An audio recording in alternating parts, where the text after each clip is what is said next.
Bon, bah, content de te recevoir à nouveau sur le podcast. C'est la deuxième fois que je fais le premier épisode. Ouais, c'est vrai. Pour la petite histoire, on a fait un épisode, mais notre son n'était pas bien enregistré. Donc il était génial. Donc on va essayer de faire encore mieux cette fois-ci. Évidemment. Et toi, du coup, t'es un peu un artisan comment on pourrait appeler ça, de la conversion. Bah Comment moi tu le définirais? j'aide les marques à faire en sorte qu'elles soient plus rentables et à gagner plus d'argent, tu vois. Donc je serais presque, si on devait résumer avec des métiers que tout le monde connaît, je suis finalement un commercial, tu vois, parce que je vais chercher des clients pour eux, je les transforme et à la fin ils sont contents parce qu'ils gagnent de l'argent, tu vois. Et avant ça, il y a la phase un peu médecin, je pense aussi, Ouais, qui est intéressante. Tu vois. complètement. C'est comment tu parlerais un peu de cette partie-là, un peu diagnostic.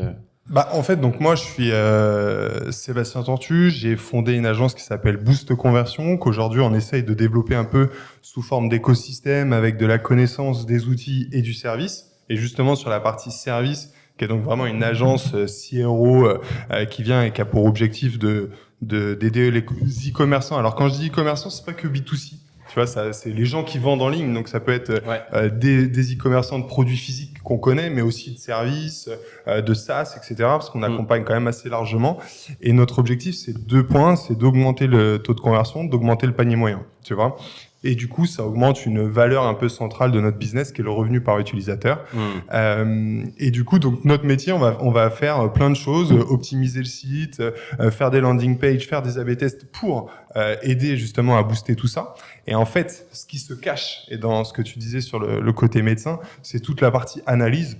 80% finalement de notre job, c'est d'aller comprendre les points de contact du site web, de comprendre ce que les gens voient, ce que les gens cliquent, ce que les gens aiment, ce que les gens détestent, les obstacles, les points qui les fait passer à l'action, etc.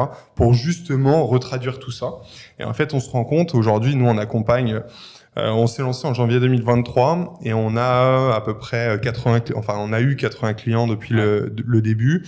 Et en fait, on se rend compte que des clients qui font 1 million ou des clients qui font 35 millions, il y a pas toujours, pour pas leur manquer de respect, mais une grande connaissance de leur data. Et en fait, il y a beaucoup de, tu vois, d'instinct, etc. Mais en fait, tu vois, là, on a un client qui fait plus de 30 millions. Je lui ai appris des trucs sur son business qui existe depuis quasiment 10 piges en 2 semaines d'analyse, tu vois. Et c'est trop bien parce que du coup, tu te dis, bah, tu vois, ça donne des opportunités aussi pour faire beaucoup plus. Donc, c'est trop chouette. Mais tu te dis, il y a une méconnaissance de la data qui est super importante. Donc, on vient poser des diagnostics. Puis derrière, on va chercher des clients. Et ouais, c'est ça un peu justement, je pense, le point aussi d'attention, c'est que souvent on pense que le CRO, c'est une série de hacks, des hack and tricks, tu vois, mais en fait, ce que tu dis, c'est que c'est pas du tout ça. Il y a vraiment une partie d'analyse, une méthodologie vraiment scientifique qu'il faut appliquer pour pouvoir... Les hacks, c'est vraiment le CRO de LinkedIn, quoi. Tu vois, c'est ceux qui veulent dire qu'ils font du CRO, ils te donnent 3 hacks sur ta fiche produit, remonter le bouton, faire en sorte que le prix soit affiché là, etc. Mais en fait, quand tu es dedans tous les jours, tu te rends compte qu'en fait, c'est des optimisations qui souvent ont pas un impact significatif, voire rien du tout, quoi, tu vois.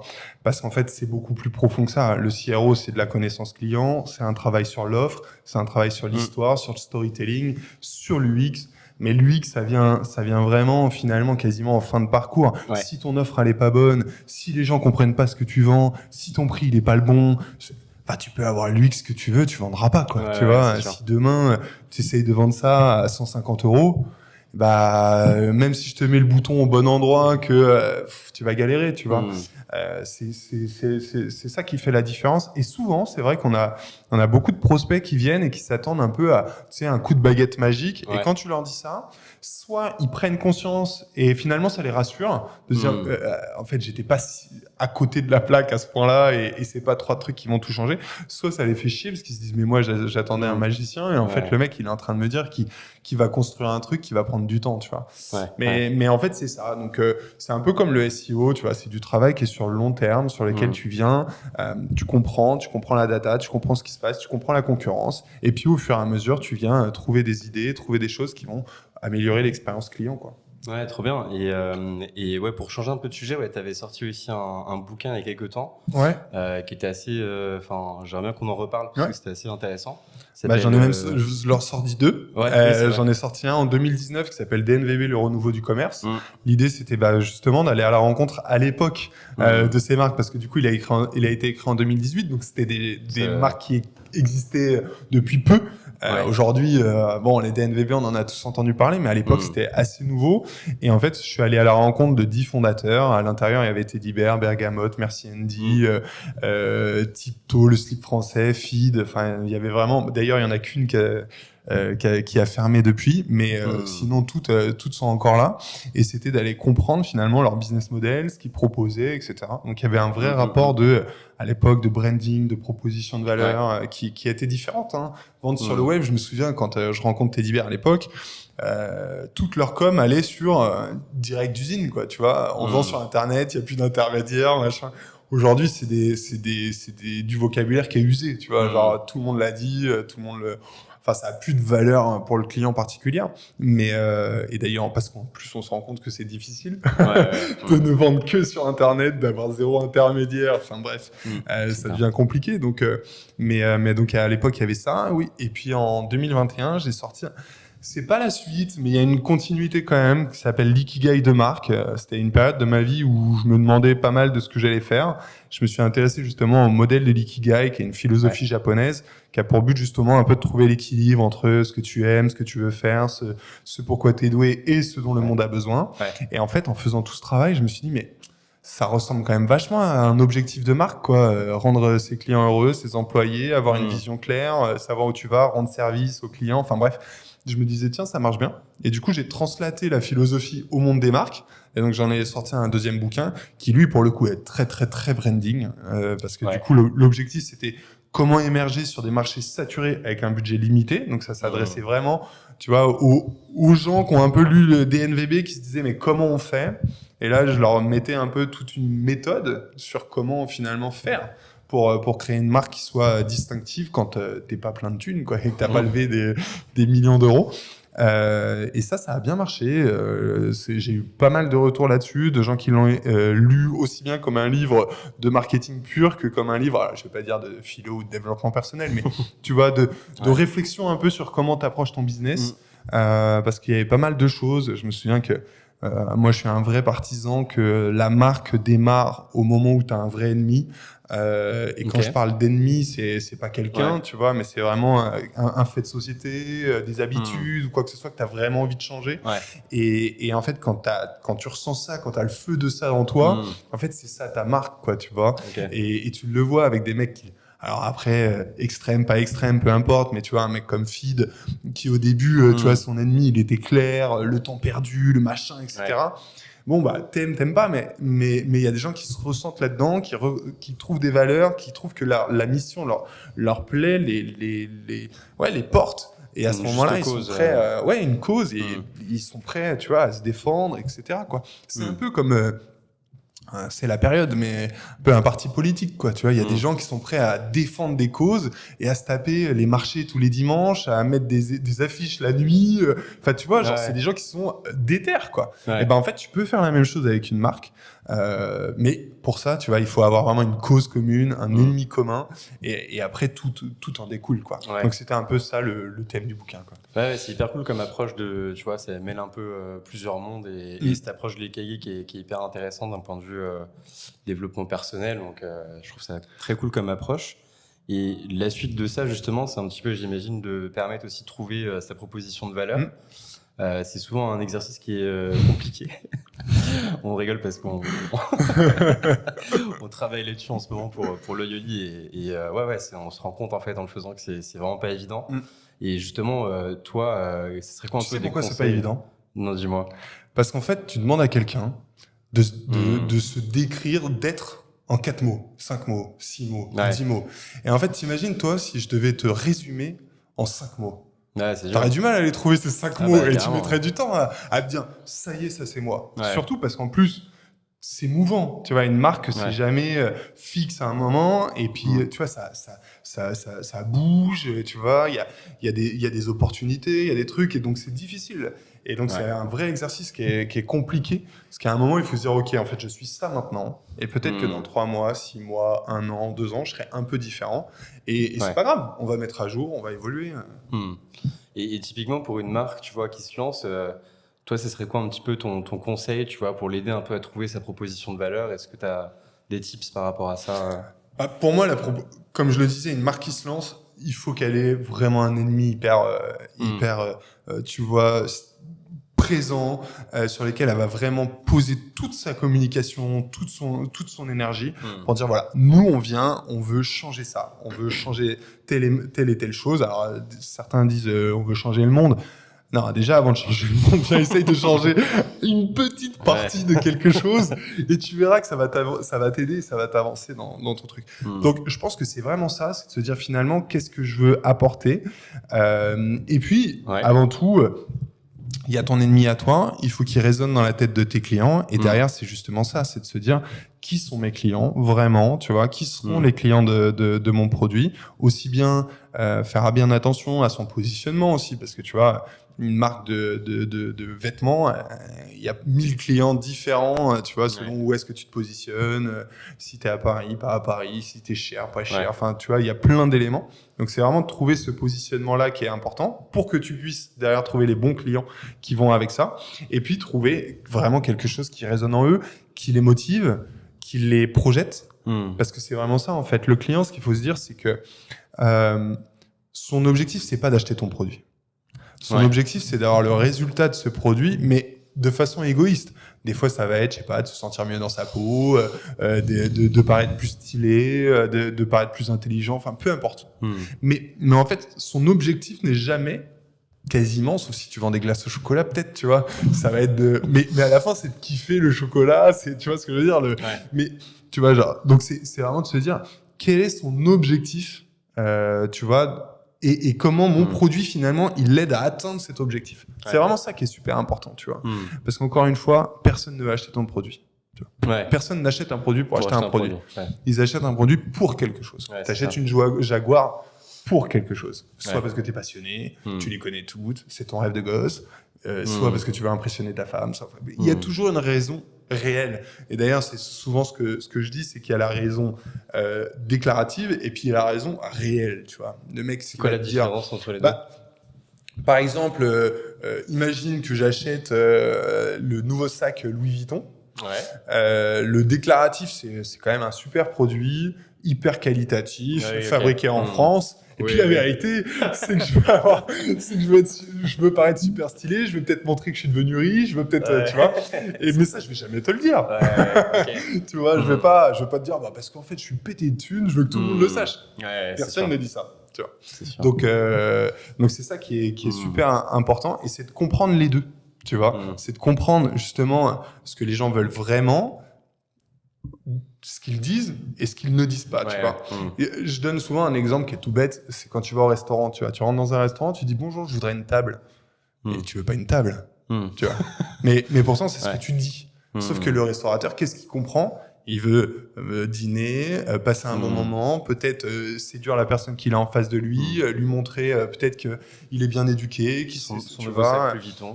Son nouveau sac Louis Vuitton, peut-être qu'il veut lui montrer un superbe endroit, enfin bref, mais il va pas dire tout ça.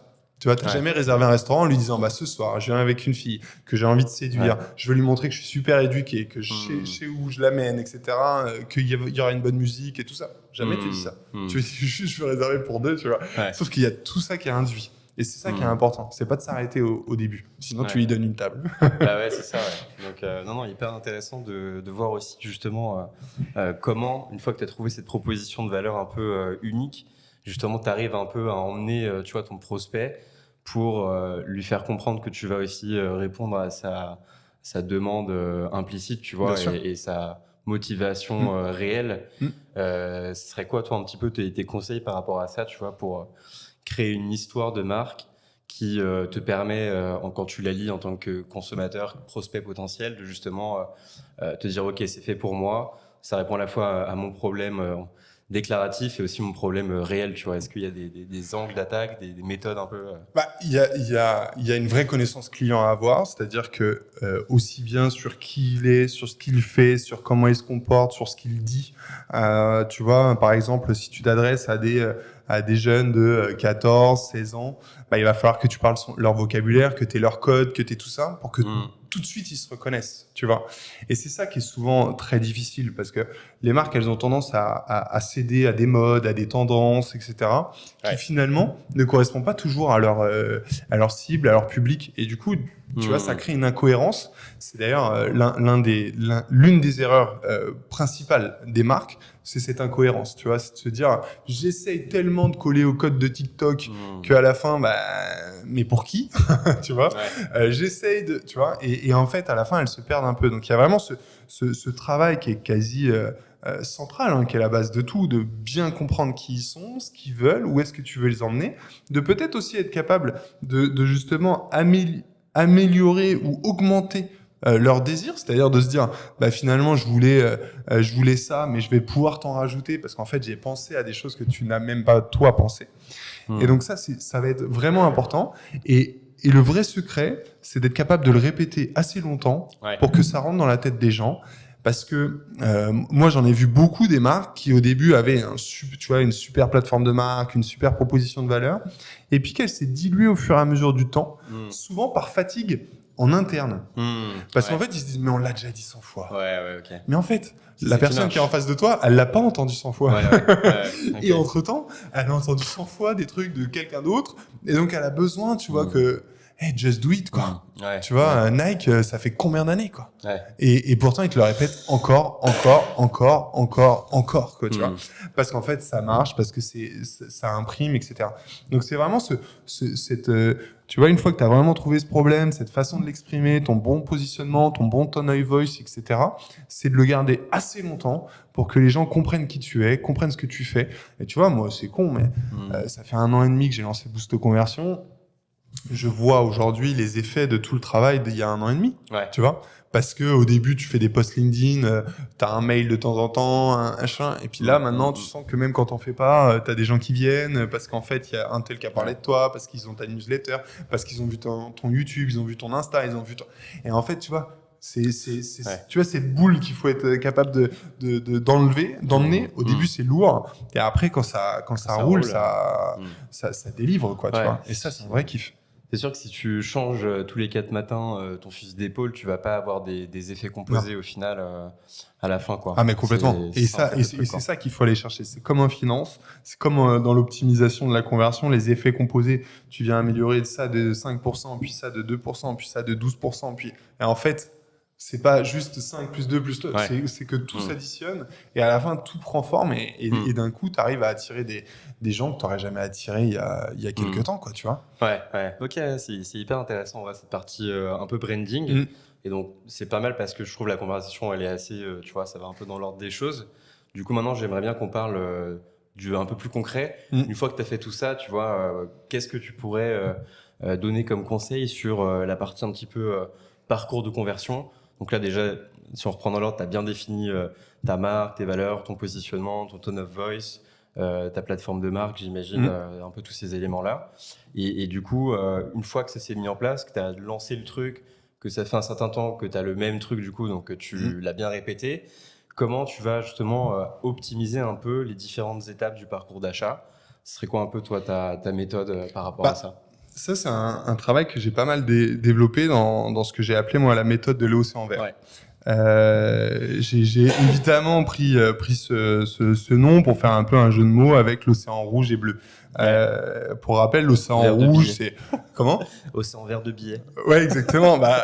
Justement, c'est un peu le but, mais en gros, l'océan rouge, tu vois, l'océan là où tu as tous tes concurrents, etc., où c'est difficile de s'exprimer et qu'à la fin, tu es obligé de baisser tes prix pour essayer de vendre. En gros, si je résume en 2 secondes. L'océan bleu, là, il n'y a pas de concurrent, je trouvais un terrain d'expression qui est différent, et puis, du coup, j'arrive à vendre au bon prix, à faire de l'argent, etc. Sauf qu'aujourd'hui, l'océan bleu, en fait, n'existe plus. Parce que à peine il y a un océan bleu que 2-3 mois plus tard, t'as 25 concurrents parce qu'ils ont vu tes pubs sur Insta, ils ont lancé le même produit. Tu tu vois, mis à part être ultra innovant, d'avoir déposé des brevets de ouf et tout, c'est quand même très compliqué, quoi, tu vois. Parce que tout va trop vite, parce qu'en plus aujourd'hui c'est mondial, que tu lances un truc, il y a un mec qui l'a peut-être lancé déjà en Espagne, enfin, c'est complexe. Donc en fait, l'océan bleu est devenu rouge, et du coup, tu te dis, mais qu'est-ce que je fais? Et en fait, ce qui fait que aujourd'hui tout est rouge, c'est parce qu'en fait toutes les marques essayent de communiquer auprès de gens qui comprennent, qui sont finalement prêts à acheter. Tu sais, c'est les fameux 5 niveaux de conscience de Schwartz. Exactement. Tu as 3% de gens qui sont prêts à acheter. Et en fait, toi, tes concurrents et tes concurrents indirects, ils essayent de toucher les 3 mêmes pourcents. Donc ça coûte cher. Parce que dès que tu vas faire de la pub sur Meta, vu que c'est tous les mêmes mecs qui sont touchés, ça coûte très cher. Il y a une concurrence de dingue. Ils voient toi et tous tes concurrents. Il y a deux jours, je suis allé pour un nouveau client faire une petite étude sur les sites de matelas. Je peux te dire que depuis 3 jours, je prends 25 mails, 25 affichages de concurrents, de machins, etc. Je te dis, tes clients, tu sais même pas quoi faire, quoi. Tu vois. Donc moi, ça me fait rire, mais quand t'es vraiment client, tu te dis, mais qui choisit, pourquoi, etc. Donc c'est très compliqué. Et donc, t'essayes toujours de toucher ces 3 petits pourcents. Sauf qu'en fait, il y a 4 autres niveaux. Donc, il y a les gens qui sont prêts à acheter, les gens qui connaissent ton produit, les gens qui connaissent la solution, les gens qui connaissent le problème que tu résous et les gens qui connaissent rien. Et en fait, tu te rends compte que plus tu montes, plus tu as des gens qui sont prêts à être éduqués, qui sont prêts à comprendre les choses, surtout ceux qui au moins connaissent ton problème. Si tu le connais pas, là, c'est plus compliqué de les convertir. Mais au moins ceux qui connaissent ton problème. Et en fait, tu te rends compte que d'un coup, tu n'es plus à 3%, mais tu es en gros à 50% du marché. Et en fait, tu vas pouvoir aller chercher des gens qui sont moins targetés, qui sont moins ciblés par tes concurrents, et tu vas pouvoir leur raconter autre chose. Et tu vas pouvoir leur raconter une vraie histoire. C'est des gens à qui tu vas pouvoir raconter ton problème, comment tu le résous, à combien de gens t'as aidé à résoudre ce problème aussi, comment ça a changé leur vie, etc., etc. Et ça fait vraiment la différence, parce que d'un coup, tu te rends compte que tu prends un peu de recul, que tu racontes ta marque un peu différent, que tu vas tester des propositions de valeur différentes, toujours évidemment autour de ton produit, autour de tout ça, mais tu vas pouvoir aller tester des choses, tu vois. Nous, c'est un travail qu'on fait depuis 9 mois avec Spring, qui est une marque de lessive, et tu vois, on a été chercher des angles très pratiques autour de je viens me faire livrer la lessive à la maison, j'ai plus besoin d'y penser, j'ai plus besoin d'avoir de porter des bidons hyper lourds, machin, etc. Des angles beaucoup plus écologiques, tu vois, des angles. Aujourd'hui, on teste des angles aussi bébé, tu vois, en mode la lessive, elle peut être nocive pour notre bébé, etc. Parce qu'en fait, c'est la vérité. Il y a marché, ça. Et ça cartonne. Tiens, tu vois, on a lancé. Alors ça, c'est assez rigolo parce qu'on a lancé un e-book justement pour se dire, tiens, il y a peut-être aussi des moyens d'aller convertir des gens de façon un peu dérivée. De se dire, plutôt que d'essayer de leur vendre un abonnement de lessive direct, peut-être qu'on peut aller les nurturer avec autre chose, récupérer du mail, faire en sorte qu'ils comprennent, et au bout d'un moment, ils vont acheter. On a lancé un e-book hyper généraliste sur la maison, comment prendre soin de la maison, etc. On a lancé le même avec spécial bébé, tu vois. On s'est dit, évidemment, le bébé, il va coûter plus cher, on va avoir moins de conversions, on va machin, etc. C'est tout l'inverse. C'est tout l'inverse. Tu te dis, le généraliste, les gens, Le bébé, c'est tellement un problème chez les gens qui ont un bébé que du coup, ils sont prêts à le télécharger, que du coup, ils sont prêts à passer à l'action. Et tu vois, c'est ça qui est intéressant. Et jamais au début, Spring, en se lançant, il se serait dit, tiens, je vais aller toucher les femmes qui ont des enfants, qui se posent la question de la lessive pour leur bébé, tu vois. Parce qu'en fait, c'est pas un marché de base. Tu vois, genre, il n'y a pas des requêtes Google de ouf, tu vois. Et donc, tu te dis, il n'y a pas de marché. Sauf qu'en fait, tu peux le créer parce qu'il y a un vrai problème. Et donc, c'est ça qu'il faut faire. Et donc, il faut aller chercher ces vrais problèmes sur des gens qui sont prêts à passer à l'action. Et en fait, il y en a beaucoup plus qu'on ne le croit. Ok. Et pourtant, on pourrait se dire que, tu vois, la méthode océan vert, ça prend plus de temps, du coup. Parce que tu vas parler à des gens qui ne sont pas encore prêts à acheter. Mais du coup, là, tu disais dans ton exemple, typiquement sur les bébés, du coup, potentiellement, c'est des gens qui, tu vois, n'étaient même pas conscients en fait de ce problème-là à la base. Ils sont très prêts à acheter. Et du coup, ils sont chauds. Parce qu'une fois qu'ils savent, Ouais. T'imagines qu'une fois que tu sais que la lessive que tu utilises pour laver les vêtements de ton bébé est hyper toxique parce qu'il y a des produits mauvais pour la santé, etc. Qu'en plus, déjà, tu défonces la planète. Ensuite, tu prends des risques pour toi et ton enfant. Là, tu passes à l'action très très vite. C'est tu vois. Genre, t'as pas besoin d'attendre. Donc en fait, t'as un vrai taux de conversion qui va augmenter. Donc non, c'est pas. Et c'est là où c'est important. Et c'est là où justement il y a un vrai truc à aller chercher. C'est de se dire. Et je sens depuis que je l'ai lancé que les gens le comprennent parce que j'ai jamais eu un Calendly aussi aussi rempli. C'est qu'en fait, tu te rends bien compte que il y a des gens qui ont des vrais problèmes, mais qui ne le savent pas encore. Et ces gens-là, je peux te dire que c'est du gâteau, parce que personne leur dit. Ouais. Et une fois que tu leur dis que tu as trouvé le bon angle, c'est bingo. Est-ce que tu as des tips un peu, tu vois, pour justement trouver les bons angles? Est-ce que tu as d'autres exemples, tu vois, auxquels on pourrait s'inspirer? Les tips pour trouver les bons angles. Alors, il y a vraiment déjà de se dire, encore une fois, tu vois, c'est qui mon client prioritaire? Quelles sont ses problématiques, etc. Et c'est de se dire, une fois que tu as vraiment été là-dedans, c'est de se dire, tu vois, par exemple, nous, 90% des gens qui achètent la lessive, c'est des femmes. Ok. Qu'est-ce qu'elles peuvent avoir comme, tu vois, sous-problème, entre guillemets, tu vois? Est-ce que c'est la vie occupée? Est-ce que c'est, enfin, tu vois, est-ce que c'est le bébé? Est-ce que c'est tout ça? Donc, c'est de se dire, qu'est-ce que sont tous les éléments qui constituent finalement, alors tu peux pas généraliser 100% des femmes, mais tu vois, quels sont les éléments qui constituent finalement leur quotidien et qui pourraient être des problèmes que tu vas résoudre? Et une fois que tu as ça, tu vois, que tu as cette liste, tu te dis, bah tiens, il y en a qui ont plus de potentiel que d'autres, il y en a qui collent parfaitement à notre produit et d'autres peut-être un peu moins. Et une fois que là, par exemple, tu vois, tu te dis, ok, il y a un vrai sujet, bébé, machin, bah tu vas lancer plutôt des landing pages, parce que l'idée, c'est pas de changer tout ton site et de te dire, demain, je suis un spécialiste de la lessive pour bébé, tu vois, pas du tout. C'est de se dire, je vais lancer 3 ads, qui va mettre en avant ce problème. Attention, la lessive peut être hyper nocive pour votre bébé, etc. D'expliquer pourquoi. Tu les emmènes sur une landing page qui raconte que justement c'est un danger, qu'il faut faire hyper gaffe, que les produits sont hyper mauvais, etc. Mais qu'il existe des solutions. Et d'un coup, les gens elles vont au moins être intéressées, voire acheter très très vite, tu vois. Et tu peux atteindre des taux de conversion qui sont très très élevés. Tu vois, parce que tu viens chercher ce fameux problème dur, tu vois, douloureux, urgent et récurrent, tu vois, dur et reconnu, pas récurrent, reconnu. Il faut que la personne, tu vois, quand t'as un bébé, tu sais que t'as pas envie de. Alors des fois, tu vois, en fait, en une landing page, tu le rends dur, tu vois, tu le rends douloureux, urgent et reconnu, tu vois, parce qu'en fait, elles savaient pas, et du coup, d'un coup, ça devient hyper urgent parce qu'elles en ont pris conscience. Tu vois. Donc s'intéresser un peu aux problèmes qui peuvent paraître annexes pour AB tester en fait différents angles d'attaque.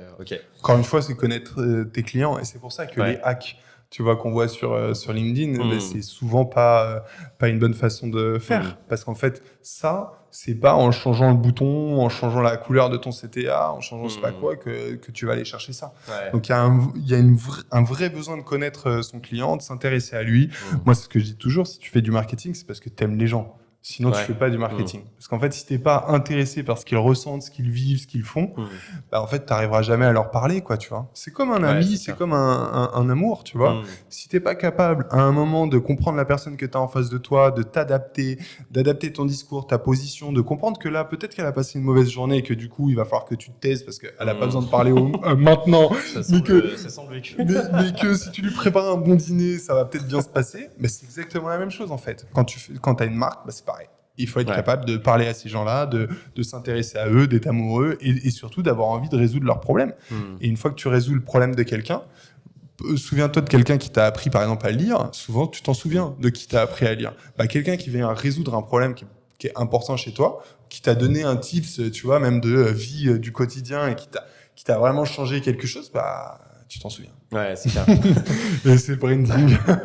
Parce que les gens, s'ils se souviennent de toi, ils te réachètent, ils te font confiance, ils te font confiance longtemps. Et et une fois que tu as confiance en quelqu'un, avant d'aller ailleurs, tu vois, je sais pas si tu as, un boulanger avec qui, à chaque fois que tu vas le voir, il te demande si ça va sincèrement, tu vas le voir lui peut-être qu'il est un peu meilleur ailleurs, mais lui, il est quand même vachement plus sympa. Bah, c'est ça le branding et c'est ça la conversion. Parce qu'à la fin, c'est complètement aligné, tu vois. Si t'as pas un bon branding, c'est dur de convertir. Et en fait, convertir sans du tout avoir fait de branding, c'est très compliqué. Ouais, et justement, est-ce que tu dirais que c'est ça un peu une des erreurs courantes que tu vois chez les marchands? Et donc, ouais, intéressé de savoir si ça, déjà, c'est un truc récurrent. J'ai l'impression que ça l'est. Et est-ce qu'il y a d'autres trucs, tu vois, qui sont vraiment récurrents à chaque fois que tu accompagnes des clients, qu'on peut peut-être éviter, tu vois, à ceux qui nous écoutent? Bah, en fait, le truc, c'est que les marchands, souvent, ils pensent silo, tu vois. Ouais. Il y a du branding, il y a la conversion, il y a du SEO, il y a tu vois, des campagnes méta, il y a machin. Et en fait, ils ont tendance, à les voir en silo et à ne pas associer tout ça.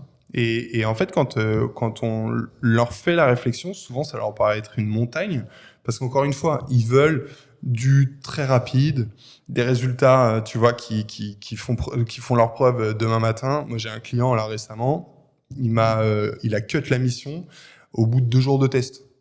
C'est rapide. C'est très très très rapide. Peut-être que lui était en train tu de vois, faire un AP test en se disant, c'est pas les résultats que j'attendais, etc.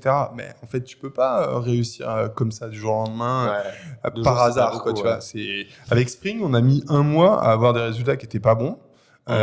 Après, au bout de quelques semaines, tu vois, on fait plus 34% de revenus par utilisateur. Quand tu sais les millions d'euros qu'ils dépensent en acquisition, c'est beaucoup d'argent en résultat à la fin de l'année.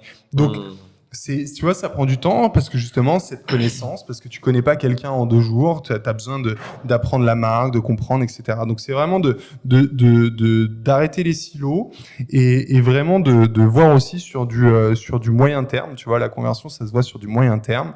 Ça, c'est vraiment un truc important. Et un autre truc important que je vois souvent, l'erreur, enfin, c'est pas une erreur, c'est un constat qu'ils ne savent pas faire. C'est que souvent, au début de ton aventure entrepreneuriale, au début de ta boîte, tu as un taux de conversion qui va être assez important parce que tu en parles à tes amis, parce que tu es de la nouveauté, parce que tout ça, tu vois. Et en fait, tu vois, t'as un vrai product market fit. Et après, il y a, tu vois, et j'en ai d'ailleurs fait une vidéo sur la chaîne YouTube, le product market fit 2.0, c'est que, tu vois, tu passes une courbe positive, tu as un taux de conversion qui est bon. Et en fait, au bout d'un moment, tu es obligé d'élargir pour aller chercher des nouveaux clients. Et là, ton taux de conversion, il chute. Mais ça veut pas dire que ta boîte, elle est en train de mourir, quoi, tu vois. C'est juste que c'est normal, parce qu'en fait, les gens, t'es plus une nouveauté, t'es dans la concurrence un peu plus classique, etc. Donc, en fait, ils vont pas t'acheter tout de suite, ils vont pas avoir cette même excitation, etc. Et en fait, cet objectif, l'objectif à ce moment-là, est de se dire, OK, en fait, je n'ai plus les clients du début. Les attentes ne sont plus les mêmes. Tu vois, le problème que tu résous n'est plus tout à fait le même. Et du coup, c'est de comprendre qui sont ces nouveaux clients pour faire remonter le truc. Et souvent, nos clients, nos prospects, ils viennent au moment où ils descendent et ils disent, je sais pas, je comprends pas ce qui se passe. Alors que c'est normal, en fait, en c'est fait, juste c'est normal. une étape, c'est un cycle comme tout. Exactement. C'est un cycle obligatoire. Sauf qu'une fois que tu arrives à remonter le taux de conversion, vu que tu as une base qui est 10 fois plus grosse, tu fais beaucoup plus de chiffre d'affaires, tu vois.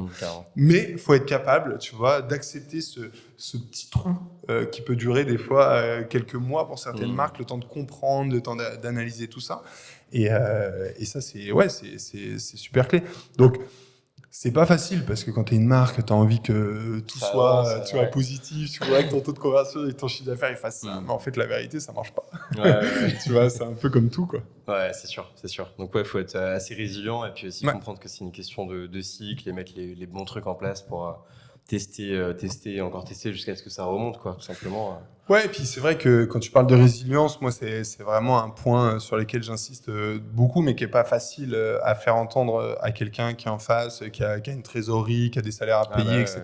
C'est pas évident et je le comprends à 100%. On est entrepreneur aussi, donc tu vois, des fois, j'ai des discussions honnêtes avec les gens en disant, en fait, ça va prendre du temps. Si t'as pas ce temps-là, on va pas pouvoir faire grand-chose parce que, en fait, tu vas nous mettre une pression qu'on peut pas supporter. En fait, c'est pas à nous de supporter tes frais fixes, ce genre de choses, tu vois.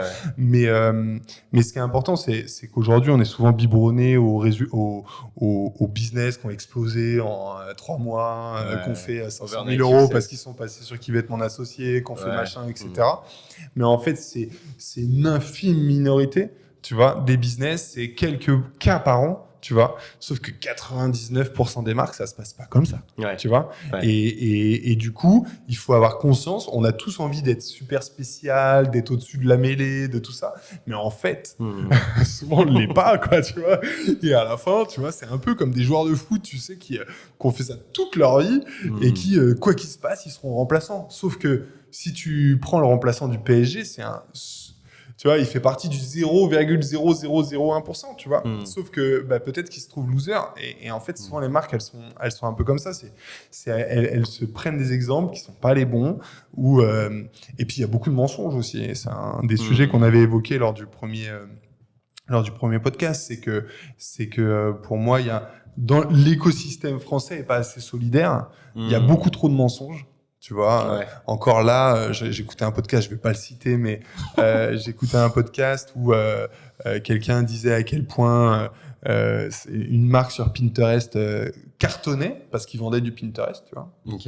Et cette marque est chez nous. J'ai les résultats et ils sont catastrophiques, tu vois, mais vraiment catastrophiques. Donc je lui ai envoyé un message. Je lui ai dit, mec, je trouve ça pas ouf parce qu'en fait, prends un autre exemple. Tu vois, genre, j'espère que tu as d'autres exemples. Prends un autre exemple parce qu'en fait, tu es en train de mentir. Si quelqu'un se dit, bah tiens, c'est une inspiration, je vais faire comme lui, tu l'envoies dans le mur. C'est ça le tu vois. Et c'est pas cool. Tu vois. Donc, paraître bien, beau, etc., c'est chouette, mais faut faire attention à ce que l'on raconte. Et je pense que là-dessus, il y a un vrai travail, tu vois, de transparence, d'éducation, de partage dans l'écosystème. Moi, je serais trop pour que les marques partagent plus de résultats. Tu vois, même nous, on a des fois du mal. Il y a pas mal de marques qui nous disent non, mais moi, je veux rien partager. Je veux pas que les gens sachent. Tu vois, je veux pas que mes concurrents puissent venir voir, etc. Je comprends. Tu vois, mais en fait, t'éduques pas le marché, t'éduques pas l'écosystème, et donc t'as des marques qui galèrent, qui s'en sortent pas, etc. Donc nous, c'est quelque chose qu'on essaye de pousser à fond, de créer vachement de contenu. Tu vois, la méthode Océan Vert, c'était ça, c'est de se dire, on vous donne tout ce que l'on sait. Et après, vous faites vous-même, mais on vous donne tout ce que l'on sait.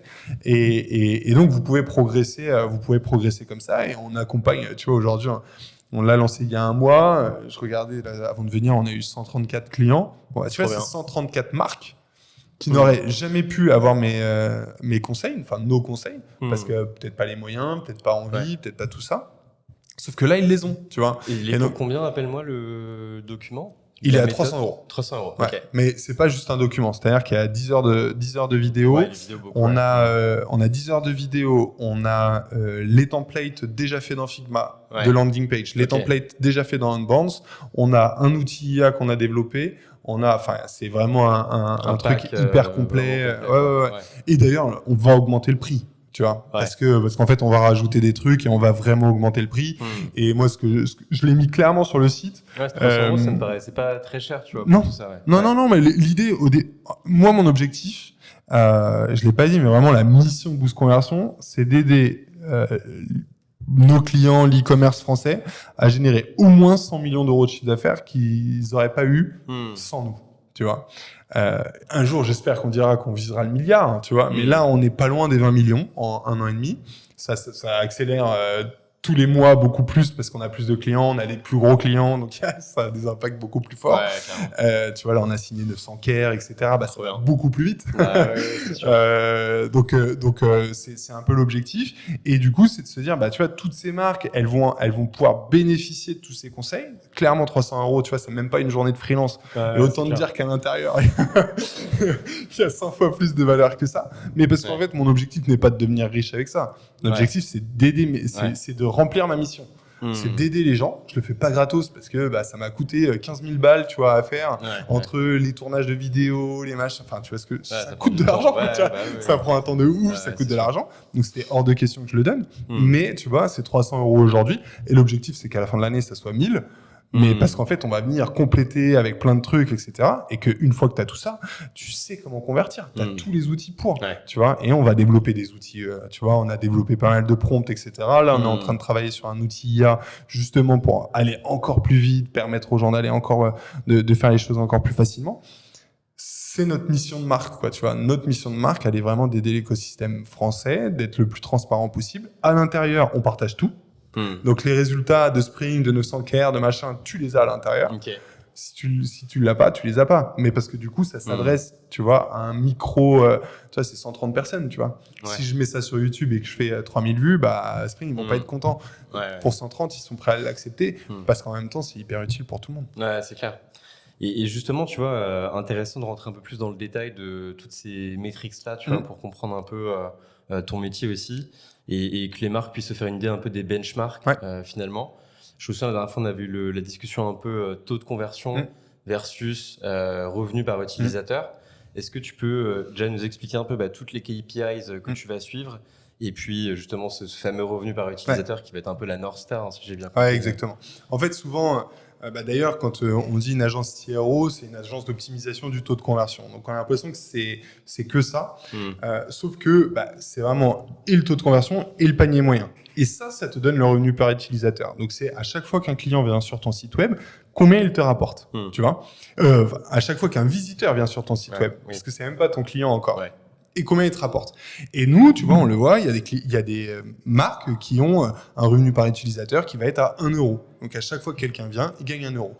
D'autres qui va être à 5 euros, à 7 euros. On en a un qui est à plus de 10 euros. Donc, à chaque fois que quelqu'un arrive, qu'il achète pas, il lui rapporte 10 euros, tu vois. Et en fait, ça te donne une vraie façon de piloter ton business. Pourquoi ? Parce que certains vont augmenter le taux de conversion, mais par exemple diminuer le panier moyen. Oui, et du coup, ça n'a aucun intérêt, tu vois. Et donc ça, c'est vraiment ultra important. C'est de bien comprendre ces 3 métriques en fait qui sont hyper centrales. Et c'est vrai que le revenu par utilisateur, je rencontre très peu de marques qui le connaissent et qui le pilotent, tu vois. Alors que ça fait vraiment une diff énorme. Et je me souviens qu'on en avait parlé là-dessus. Pour savoir si ton revenu par utilisateur est bon, alors, il y a pas de réponse parfaite, mais déjà, c'est de comprendre quelles sont tes sources de trafic. Si tu es 100% SEO, tu as peut-être besoin d'un revenu par utilisateur un peu moins faible parce que ton trafic te coûte moins cher. Si tu es 100% méta, tu as déjà ton taux de clic qui va rentrer enfin ton taux de clic, ton coût par clic qui va rentrer en compte. Si tu dépenses 80 centimes et que là, à la fin, il te rapporte 1 euro, tu vas être compliqué parce que tu pourras pas payer ton produit, tu pourras pas payer les gens qui travaillent, tu pourras pas payer tout ça.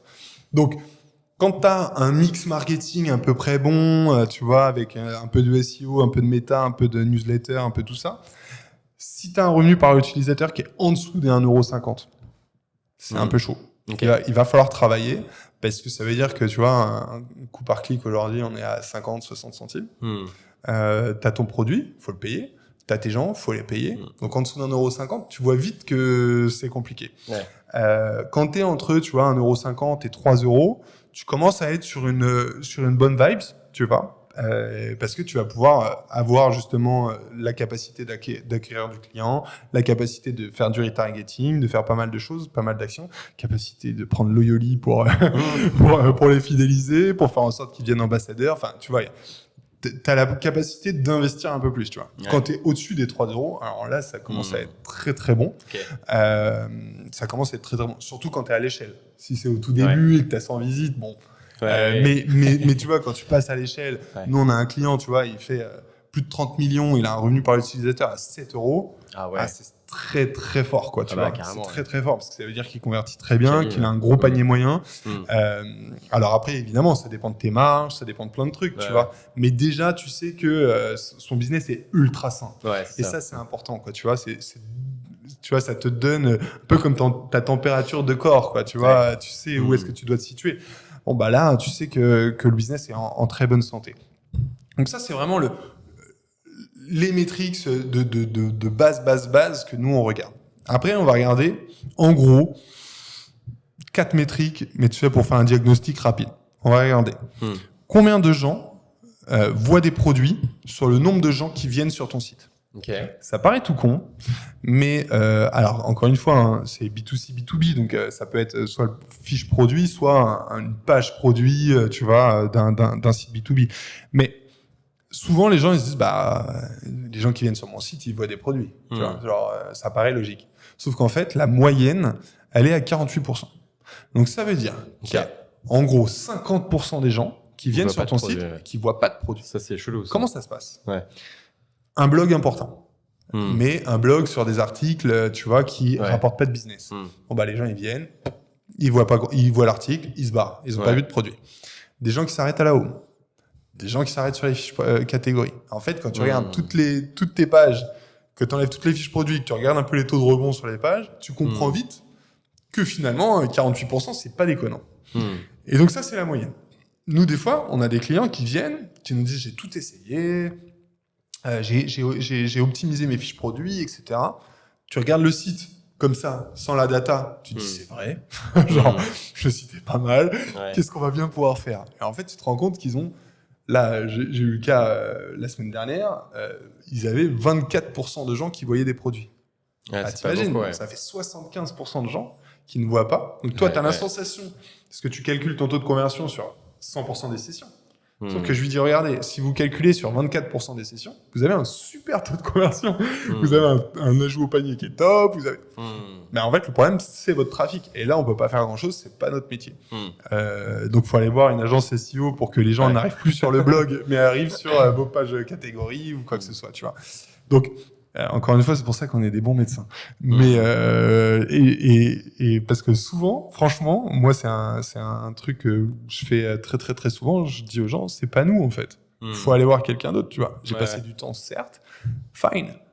Qu'est-ce que je vais te faire? Tu vois, moi je vais pas te vendre pour ne pas avoir de résultat. Donc première métrique hyper important. Et ça, personne ne la connaît. Vraiment, genre, personne. Vraiment, encore une fois, des marques de tout niveau, personne ne la connaît.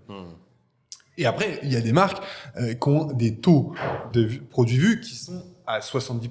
Pourquoi? Parce qu'elles envoient tout leur trafic méta sur les fiches produits. Donc, tu vois, très bien. Tu vois, donc, ça, c'est important à avoir en tête. Deuxième point qui est important, ça va être le taux d'ajout au panier sur les gens qui ont vu des produits. Parce que pareil, si tu calcules sur toutes les sessions, on revient au même sujet. Là, en moyenne, on est autour des 12%. Tu vois. Donc, si tu recalcules sur 100% de ton trafic, ça fait à peu près du 5,5-6%. Sur que les gens qui voient, c'est à peu près du 12%. Donc ça, là, tu viens connaître exactement la qualité de ton produit, la qualité de ton positionnement prix et la qualité de ta fiche produit en général, tu vois. Si là, tu vois que tu es vraiment en dessous de ces 12%, ça m'est arrivé de voir du 4%, etc. Là, tu te dis, il y a un vrai problème d'offre, tu vois, qui n'est pas juste de l'UX, etc. Donc là, ça peut être intéressant. Quand tu as une marque avec pas 3000 produits, c'est intéressant parce que tu te dis, bah tiens, on va peut-être retravailler l'offre, peut-être le prix, on va faire des A/B tests sur des choses, etc. Ça peut être intéressant. Après, si tu vois que tu as 3000 produits et que tu as un taux d'ajout au panier qui est pas bon, c'est qu'il y a un problème quelque part. Donc ça, c'est vraiment la deuxième métrique qu'il faut absolument regarder. La troisième, super clé, ça va être évidemment le taux de gens qui ont ajouté au panier versus le taux de gens qui ont acheté. Tu vois. Et là, tu vas voir tout ce qui se perd dans ton funnel. Donc, ça va être, tu vois, bah tiens, t'as rajouté 5 € de frais de port alors que c'était pas prévu. T'as une connexion où t'es obligé d'envoyer, je sais pas, un mail de validation pour que le gars, il doit aller cliquer pour qu'il puisse créer son compte avant de pouvoir acheter. Enfin, tu vois. C'est genre les dingueries comme ça, tu vois. Où là, tu te dis, bah, tu peux pas y arriver. Genre, c'est sûr. Tu vois, ça peut être plein de choses comme ça. Les moyens de paiement qui sont pas les bons. Enfin, franchement, aujourd'hui, surtout quand vous avez une cible qui est entre les 15 et les 35 ans, si t'as pas Apple Pay, si t'as pas Google Pay, si t'as pas tout ça, laisse tomber, quoi. Enfin, tu perds un pourcentage de business qui est énormissime. Moi, ça m'est arrivé en tant que client. Il y a pas Google Pay, il y a pas Apple Pay, j'ai pas ma carte. J'achète pas. Tu vois, ça m'est arrivé récemment et je me suis dit, mais punaise, mais c'est pas possible, quoi. Mais parce qu'en fait, les marques, et ça c'est un point que j'ai du mal à expliquer, mais c'est que, tu vois, moi, des fois, je travaille avec des gens qui sont hyper, je sais pas comment dire, mais quoi, tu vois, genre, ils sont à la top de la tendance et tout. En tant qu'humain, en tant que fondateur de boîte, ils sont en 1992, tu vois. Et tu comprends pas pourquoi. Tu te dis, putain, t'achètes avec Apple Pay? Ouais, tout le temps. Mais pourquoi tu l'as pas sur ton site? Ah, je sais pas. Oui, il réalise pas. Tu vois ce que je veux dire? Genre, tu te rends compte que quand t'as Apple Pay chez n'importe quelle marque, tu cliques dessus. Ah bah grave. Ouais. Bah alors, qu'est-ce que tu fais, tu vois? Parce qu'en fait, moi, j'ai plus jamais ma carte bleue sur moi. Tu vois, donc s'il y a pas, enfin bref, donc tu vois, c'est ce genre de choses qui va faire que, et donc tu vois, tu as ces 3 métriques là qui te donnent déjà en aperçu global, tu vois, c'est hyper intéressant. Tu vois tout de suite. et puis tu sais exactement où est-ce que tu perds. Où est-ce que tu perds. Ouais, carrément. Et après, tu peux rentrer dans le détail de tout. Mais déjà, tu vois, tu te dis, ok, est-ce que les gens voient mes produits? Une fois qu'ils voient mes produits, est-ce qu'ils ajoutent au panier? Une fois qu'ils ont ajouté au panier, est-ce qu'ils achètent? C'est tout con. Toutes les étapes, quoi. Tu vois, c'est tout con. Après, tu peux rentrer sur chaque étape, Mais déjà, si les marques qui, tu vois, venaient nous voir, étaient capables de nous dire, j'ai un problème à tel endroit, mais je ne sais pas le résoudre. Ça voudrait, tu vois, ça montrerait une vraie maturité business. Souvent, elles ne le savent pas.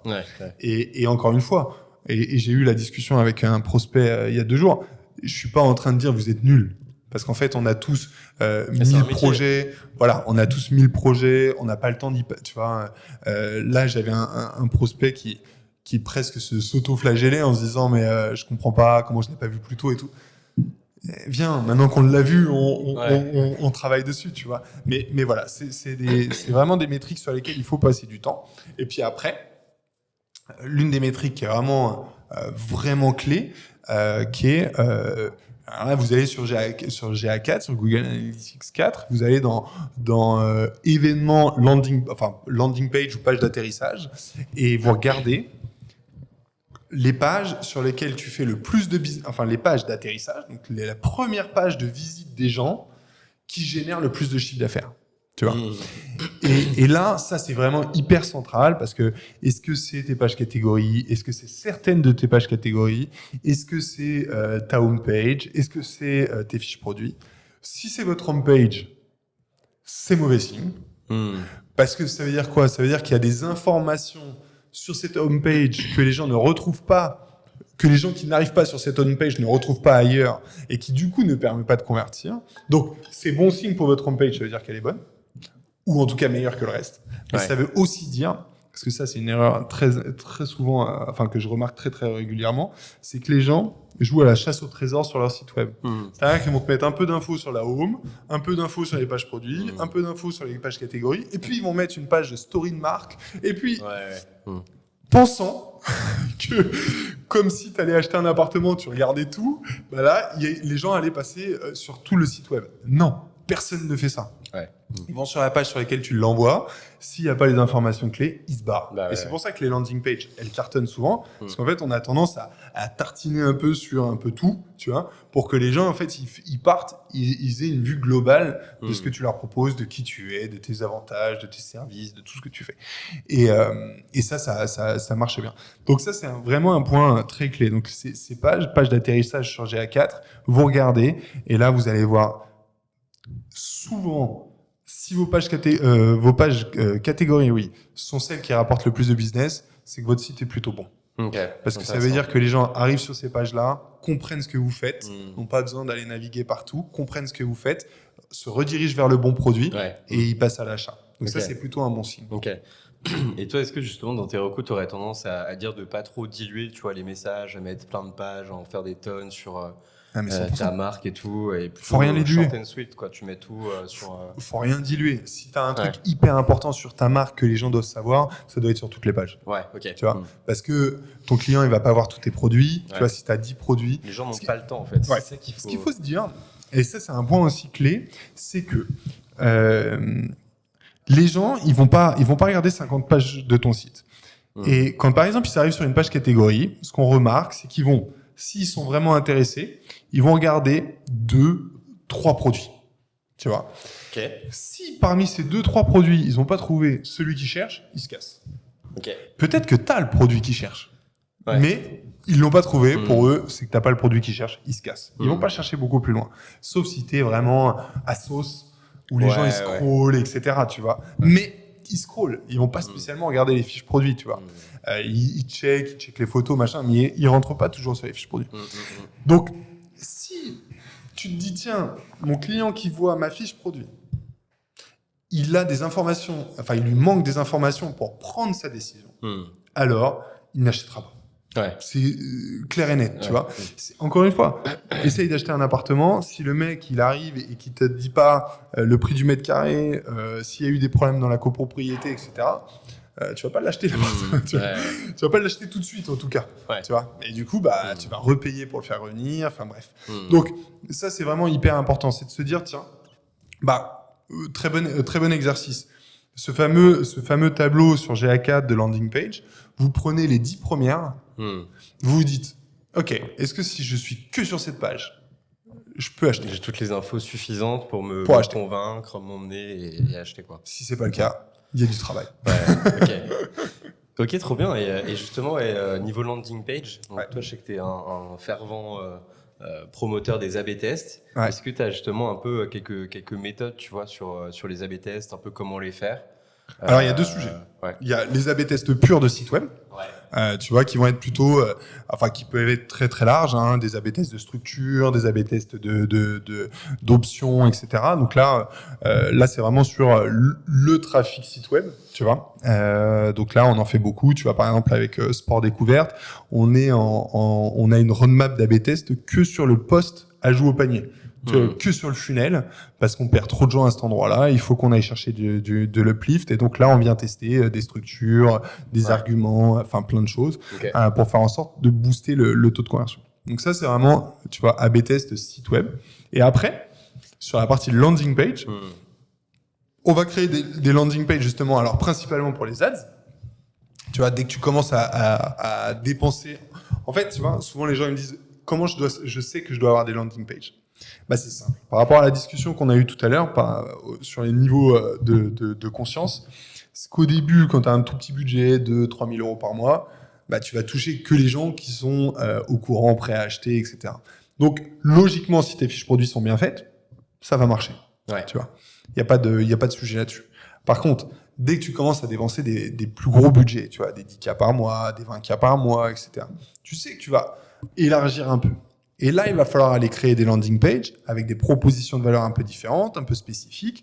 Tu vois, un exemple que je donne souvent, la salle de sport. J'ai eu le cas avec un client, il a des salles de sport, il a le bodybuilder, la fille qui veut prendre soin d'elle, être un peu tu vois, sportive, gainée, fit, etc.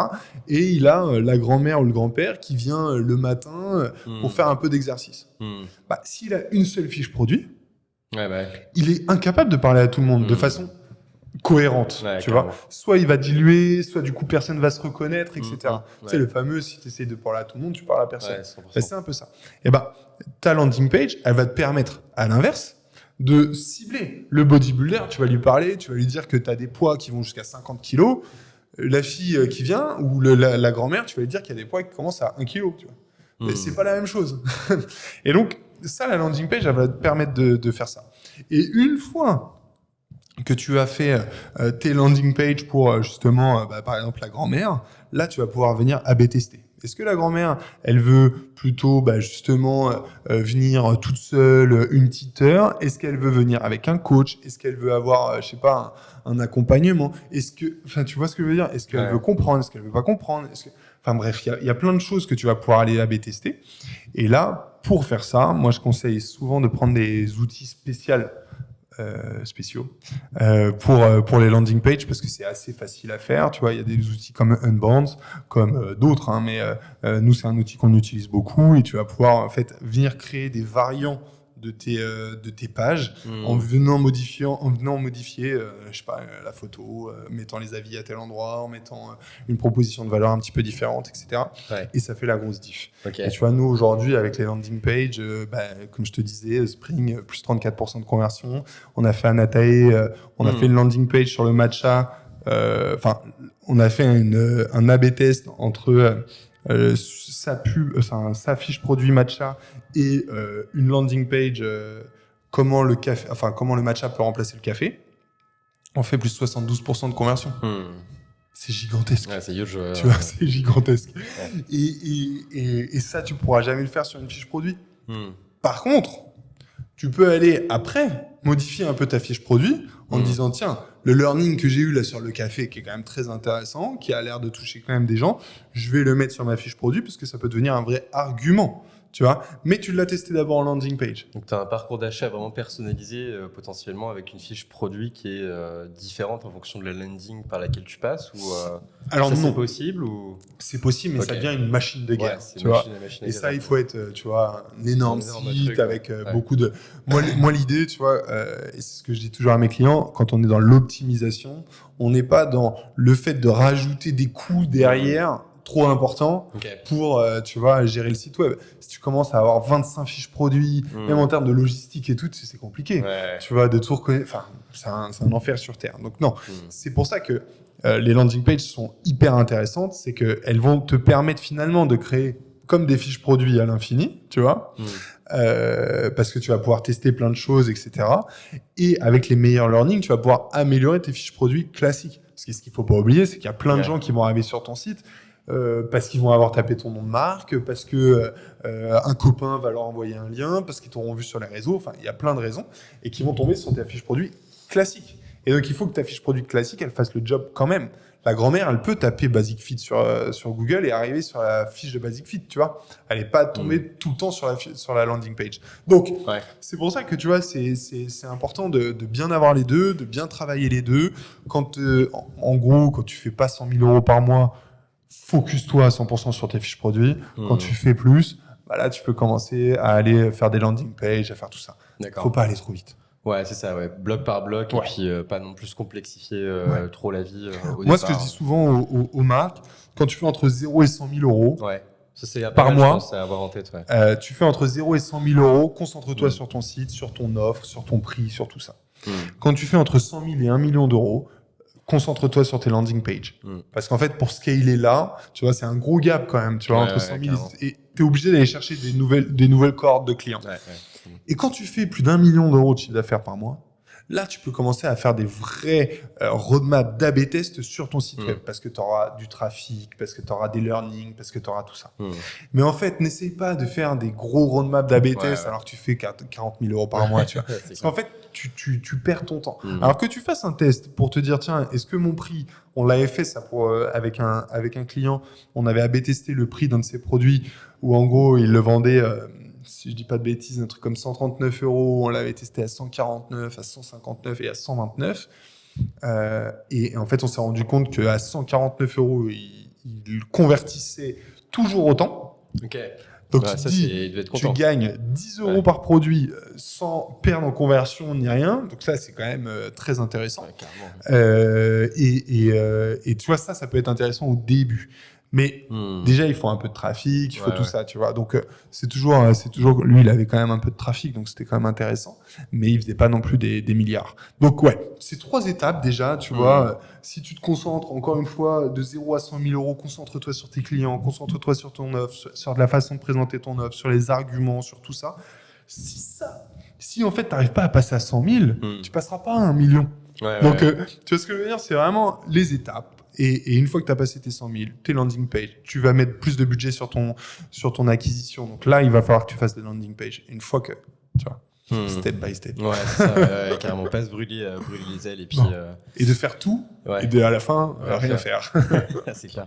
Et puis, bien niche down aussi au départ, j'imagine.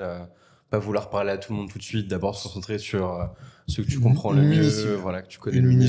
Parce qu'en fait, ce qui va faire la différence, c'est quoi? C'est qu'au début, tu puisses parler vraiment à une cible très proche, qui va bien te comprendre, qui va acheter vite et qui va te permettre d'être le plus rentable possible, le plus rapidement possible. Parce qu'au début, tu n'as pas une trésor illimitée, tu vois. Donc, ça va être ça l'objectif. C'est de vraiment aller toucher les gens qui sont prêts à sortir leur portefeuille tout de suite. Des fois, ça peut être une cible assez large, des fois, elle est assez petite. Mais du coup, dès que tu as trouvé ça, c'est de te dire, OK, c'est qui ma prochaine cible? C'est qui ma prochaine cible? C'est qui ma prochaine cible? Est-ce que mon offre, elle est toujours cohérente? Est-ce que machin? Et au début, c'est que ça, tu vois. Et aujourd'hui, quand même, avec les réseaux sociaux, avec tout ça, tu as quand même moyen de trouver une cible, de te faire connaître, tu vois. Je regardais une vidéo sur TikTok hier d'un mec qui fait comment ça s'appelle, pas les vide-greniers, mais tu sais, qui achètent des Les palettes de brocantes, trucs, qui achètent des palettes de trucs et qui les revendent, tu vois. Mais c'est pas vraiment, ils les achètent à Hmm. Amazon, les retours, les machins. Là. Ok. Je sais plus comment ça s'appelle ça. Marrant, ça. Bref, et le gars, il expliquait, j'avais un local dans je sais plus quelle ville qui payait 3 000 €. Hmm. Il dit là, j'ai acheté un conteneur que j'ai mis dans ma cour. J'ai acheté 2 téléphones pour faire des live TikTok. Il dit, je passe ma journée en live Ah TikTok ouais. et j'ai explosé mon chiffre d'affaires. Ah, ouais. Tu vois. Et il dit, la mère de sa ville, elle lui a dit, ouais, reviens le faire dans le local, je t'offre 1 an. Il a dit, jamais de la vie. Je reste dans mon, dans mon truc parce qu'en fait, avec TikTok, avec Insta, avec machin, Ouais, t'as ouais. quand même moyen de faire Ouais. les trucs que tu pouvais pas faire avant, tu vois, Ouais, qui te c'est coûtaient clair. beaucoup plus cher, tu vois. C'est clair. Et ces mecs-là, ils cartonnent. Moi, j'avais Hmm. un prospect qui était venu l'année dernière où, en gros, sa mère s'était lancée sur TikTok pendant le Covid, qui, elle, faisait les marchés avant avec des produits de mode, Ok. Ouais. tu vois, de Hmm. qualité moindre, de Ouais, machin. ouais, Le mec, ok. il vient me voir, il me dit on fait 6 millions d'euros de chiffre d'affaires. Ah ouais, putain. Ah, comment? On n'a jamais fait d'ads, on fait que du TikTok naturel. Ouais. Ok, bah, ouais, tu sais, hein. moi je lui ai dit, tu sais quoi, C'est rapide, continue. hein. Ouais, c'est Genre, clair. ne te fais pas chier, enfin, je sais Ouais. pas quoi, continue. Genre, C'est use ta mère. Je sais pas, ouais. mais. Et parce qu'en fait, c'est possible, tu vois. Ouais. C'est pas tout le monde, il faut avoir un vrai produit, il faut avoir une Faut tenter, personnalité, il quoi. faut machin. Ouais. Mais c'est Mm. possible, tu vois. Ouais. Ouais, je pense aussi, tu vois, par exemple, Laurine de Label Book, avec qui on travaille depuis un certain temps maintenant, et qui a créé vraiment sa marque, qui a tout cassé en organique, tu vois, Ouais, c'est pendant déjà très très longtemps, qui a réussi à atteindre un bon niveau de CA, avant de commencer Bah, à bien sûr. vraiment avoir un Shopify, Bah, bien tu vois, sûr. des vrais trucs. Ouais. Donc ouais, c'est vrai que c'est quand même une opportunité aujourd'hui qu'on Qui est a, gigantesque. qui est quand même gigantesque. Et qui te permet du coup de comprendre qui sont tes clients. Ouais. Tu vois les T'as commentaires, les tu vois les feedbacks, questions, tu vois les trucs, les feedbacks. Peut-être tu auras des avis négatifs au début, mais fais-en des forces. Ouais, carrément. Tu vois, et c'est ça qui est important. Moi, j'avais fait un stage dans une boîte et le mec il m'avait dit ton mauvais client d'aujourd'hui doit devenir ton meilleur client. Hmm. Pourquoi? Parce que le mauvais client qui vient te le dire, Hmm. il a une émotion particulière avec ton produit ou avec Hmm. toi. Parce que s'il s'en fout, tu vois, on a tous acheté des produits, on a été déçus, on n'a jamais rien dit, mais Ouais. on n'a jamais racheté la marque. Hmm. Quand tu prends le temps d'envoyer un mail, de te plaindre, etc., c'est Hmm. qu'il y a, tu vois, il y a une émotion particulière. Soit c'est parce que ça t'a Hmm. coûté cher et que tu veux pas te laisser machin, Ouais. soit parce que tu avais une attente forte vis-à-vis du produit. Hmm. En tout cas, il y avait quelque chose. Et donc, si tu montres à cette personne, ok, Hmm. genre, c'est vrai, on s'est trompé, on a fait une erreur, on a machin, on va trouver une solution ensemble, et que tu trouves une solution, souvent ça devient ton meilleur client. Ouais. Et franchement, j'avais entendu ça vite fait, et avec le temps, je me dis qu'il avait sûrement raison. Ouais, c'est bien, Donc, faut ouais. pas avoir peur de ça. Il faut juste, être honnête, dire aux gens que tu as fait une erreur, que tu as fait une bêtise, mais que tu es prêt à trouver des solutions, et ça finit par marcher. Donc, aujourd'hui, franchement, tu vois, quand tu démarres, ne fais que ça, quoi. Ouais, Tu vois, ouais. genre, ne fais que ça. Moi, j'ai fait que ça. Hein. Au début, pendant plus d'1 an, j'ai fait que du LinkedIn. Ouais, bah carrément. Ouais. Aujourd'hui, Tu c'est vois. ça qui a permis à Océan Vert de décoller Bah ouais. hyper rapidement Mais c'est aussi, ça. j'imagine. Quoi. Je l'aurais lancé il y a 1 an. J'aurais galéré, Mm. les gens m'auraient pas spécialement fait confiance, etc. J'ai fait 1 an et demi. Bah, ça fait 1 an et demi en gros. J'ai été vraiment à fond sur Régulier, LinkedIn. ouais. Mais tu vois, c'est récent finalement, Mm. 1 an et demi. Mm. Et en 1 an, j'ai dû faire, je sais pas, 250 posts, tu vois. Ouais. Et à la fin, bah, les gens ils t'invitent, ils pensent à toi, ils Mm. parlent de toi, tu trouves des clients, tu machin, etc. Et je suis pas un génie. Tu vois, non, mais tu vois ce que je veux dire. Genre, Ouais, c'est vrai que c'est une bonne opportunité quand même. Il faut juste faut être résilient et comme tout. il n'y a pas de secret hein, de toute Tu façon. vois. Donc, Moi, ce que je dis toujours quand on me dit c'est quoi tes conseils pour entreprendre, je dis il y en a 2. C'est se lancer et persévérer. Tu vois, c'est que ça. Parce qu'il y en a plein qui se lancent et qui abandonnent parce qu'ils pensent que ça va pas assez vite, etc. Mais en fait, ça ne va pas vite. Ouais, tu vois, c'est très très surtout rare au de début, trouver quoi. 300 clients le premier mois, tu vois. Ouais. Ça va pas vite, tu vois. Mais si tu es résilient et que tu t'accroches, ça finit toujours par marcher. Ouais. Est-ce que tu feras des milliards ou est-ce que tu feras juste des centaines de milliers? Ça, je peux pas te le dire. Mm. Mais tu finiras par pouvoir te nourrir tous les mois et pouvoir payer ton équipe si tu tiens assez longtemps. Ouais, c'est vrai. Et justement, ouais, donc tu vois, ça m'amène à la question un peu pour clôturer l'épisode. Justement, c'est toi, ça serait quoi un peu des conseils pour une marque qui se lance typiquement à part celui que tu viens de donner. Et même question pour une marque, tu vois, qui est plutôt à l'image de celle que tu décrivais tout à l'heure, qui est plutôt à l'étape de scale, tu vois, qui veut vraiment passer, je sais pas, de 10 à 100 millions d'euros de chiffre d'affaires.